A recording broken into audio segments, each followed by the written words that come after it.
You have found the house. You're under contract. Congratulations. Think the hard work is done? Think again. Before that home becomes legally yours, you gotta get to closing. Think of it as a journey, and this video outlines the 7 steps to get you there. Since North Carolina is a buyer beware state, skipping even a single step could lead to some serious problems and financial loss for you, the buyer. My name is Dennis Richkovsky, the Baker broker behind Emerald Isle Vacation Home Specialist. The first step is to hire an attorney. In North Carolina, lawyers and not title insurance companies are the settlement agents. It is your attorney who will search public records and certify your home's title before the title company creates an insurance policy for it.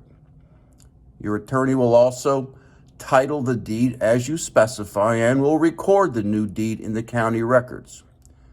Of course, you, the buyer, will pay for these services, so choose an attorney wisely. A second step in this journey is the home appraisal. Your lender will want to know that your property is worth what you have agreed to pay for it. So your lender will order an appraisal. An appraisal is an unbiased and independent professional estimate of your property's current market value, determined by an unvested third party. The appraiser gets paid for his or her services regardless of whether the loan goes through, so be prepared to pay this cost in advance. The appraisal report is issued to the lender and a copy is sent to you.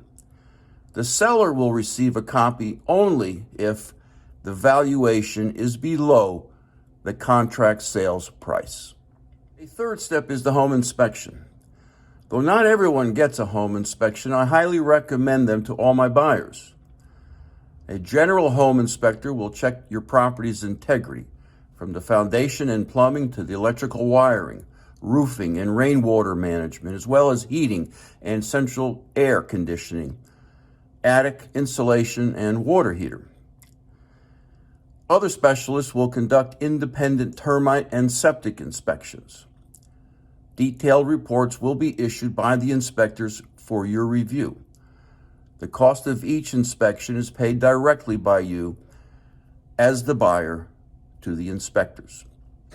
However, inspections not only give you peace of mind and protect you against potential structural problems that could cost you thousands, if not tens of thousands of dollars to repair, the home inspections also give you leverage when asking the seller to fix problems or potentially subtract the cost of these repairs from your purchase price. Sellers generally agree to some repairs or price reductions, but usually not all, at which point you as the buyer must decide whether to proceed with the purchase or not. This is called the due diligence process. The fourth step on your journey is home insurance. Homeowners insurance is another buyer's expense and responsibility when purchasing a new home. Homeowners insurance fees vary widely in North Carolina depending on overall location and proximity to the ocean. Despite the costs, homeowners insurance is an absolute necessity. Homeowners insurance protects against damage to your home and belongings from covered perils and safeguards your assets if you're liable for someone else's injuries or property damage. And it's also required if you're paying for your home with a mortgage. And if you do purchase at or near the coast, you may be required by your lender or your peace of mind for that matter, to purchase flood insurance. And be forewarned, binding flood coverage requires a year of payment in advance. A sixth step is the walkthrough. Properties are supposed to transfer broom clean, and this includes attics and garages and storage sheds. You as the buyer have the right to request that all items, apart from fixtures, be removed. A sixth step in your journey is selecting escrow accounts. There are a number of different types of escrow accounts you, as the buyer, may want to decide on. The most common escrow account is set up by lenders to collect yearly taxes and homeowners insurance payments. This allows you to make monthly payments that the lender pays out at the end of every year. Many homeowners find it easier to pay into an escrow account monthly over making a larger payment once a year. A seventh step is bringing the down payment. The final closing disclosure, or CD, prepared by your attorney will confirm the amount of funds you, the buyer, need to bring to the settlement or closing. If you are wiring funds, please send the money to your attorney's escrow account at least 24 hours prior to the settlement. And if you are paying by check, please have your bank issue a certified check made payable to your attorney.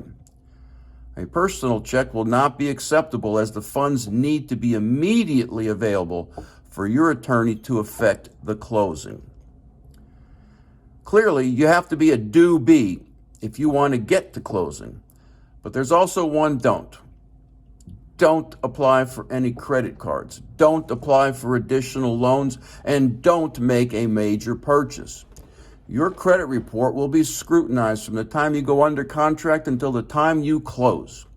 Adding debt or a loan to your existing situation may disqualify you from acquiring financing.